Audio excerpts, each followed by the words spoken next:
Let's start with a question that'll hurt your pride a bit.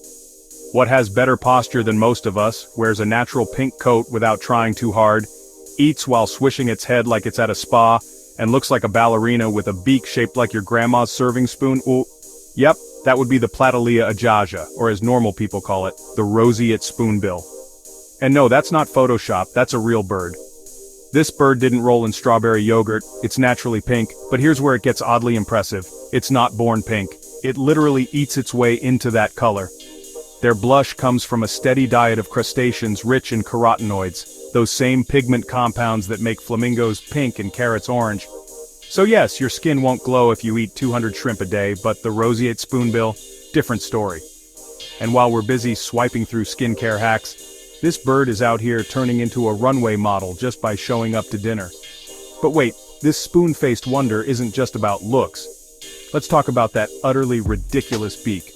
Long, flat, and wide at the tip like it's permanently ready to taste soup, but it's not just a weird design choice, it's genius. As they wade through shallow water, they swing their bills side to side with the kind of grace that would put metronomes out of business. The second something, like a small fish, shrimp, or insect, touches the inside of their bill, it snaps shut like a mousetrap. No aim needed, just pure wetland-based efficiency. Honestly, it's like using a self-loading spoon to eat sushi with your eyes closed, and still winning. Now let's talk flight, because it's not enough for them to be weird-looking and stunning, they also fly like royalty. When they take off, their wings spread wide into a literal fan of pink feathers, like someone unfolded a satin umbrella mid-air. If flamingos had cousins that listened to jazz, it'd be these guys. They don't even flap like they're trying. It's more of a glide in slow motion while looking glorious kind of situation. Meanwhile, we're out here tripping over air. But here's the part that'll really mess with your head. The Roseate Spoonbill almost vanished from the United States. In the late 1800s, humans, because of course, decided pink feathers would make cute hat decorations. So, they hunted them nearly to extinction. What stopped us? The birds didn't unionize. Instead, people finally realized maybe wiping out an entire species for headwear was a bad look. Now, thanks to conservation efforts, they've made a solid comeback. But even today, their habitats, wetlands, mangroves, marshes, are constantly at risk thanks to human activities. You know, draining swamps and building stuff that nobody actually asked for. And if you're thinking, well, they'll just move, here's the twist. These birds are picky. Like, my room temperature has to be 72 degrees picky. They nest in colonies, love their personal space, and sometimes reuse the same nest for years, like birds with mortgage plans. They also grunt. Not sing, not chirp, grunt.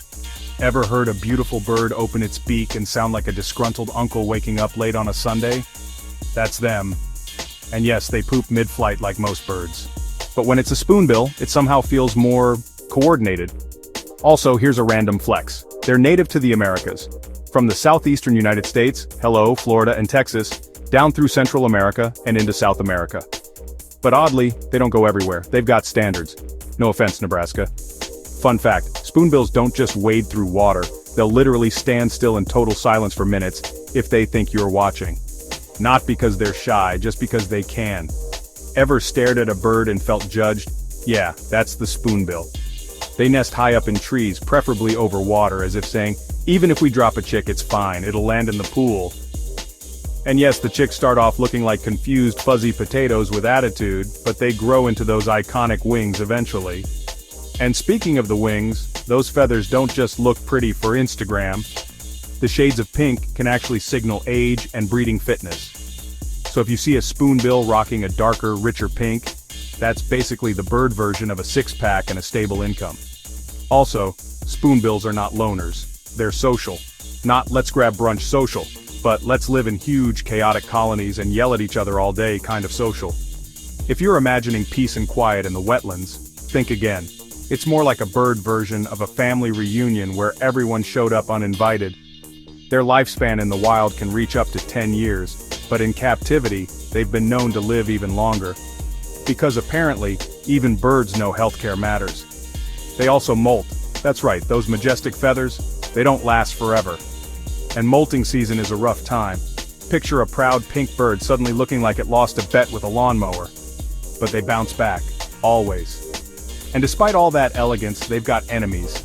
Alligators, raccoons, hawks, snakes, basically every creature with an appetite and no appreciation for aesthetics. But spoonbills don't just sit around and wait to be eaten. Adults will fiercely protect their young, and sometimes entire colonies will create a loud, chaotic commotion to scare off predators. And yes, they can swim short distances, but do they want to? Absolutely not. Spoonbills walk with the confidence of a creature that knows the ground beneath its feet is sacred territory. So next time someone says birds are boring, show them this long-legged, shrimp-powered, bubblegum-colored water ninja with a soup ladle for a face. Still not impressed? This bird doesn't need your approval. It's been here long before we were arguing about Wi-Fi speeds. Oh, and just in case you're thinking about getting one as a pet, don't. It's illegal. Plus, they're loud, messy, and have zero respect for your furniture. You'd regret it within an hour. But you can admire them from afar. Maybe visit one of the wetlands where they thrive, and try not to scream when it looks straight into your soul. Oh, and if this video made you blink slower, smile once, or wonder why your life doesn't have more pink birds in it, go ahead, hit that subscribe button. I promise we don't bite, unless you're a shrimp. Then, you're on your own.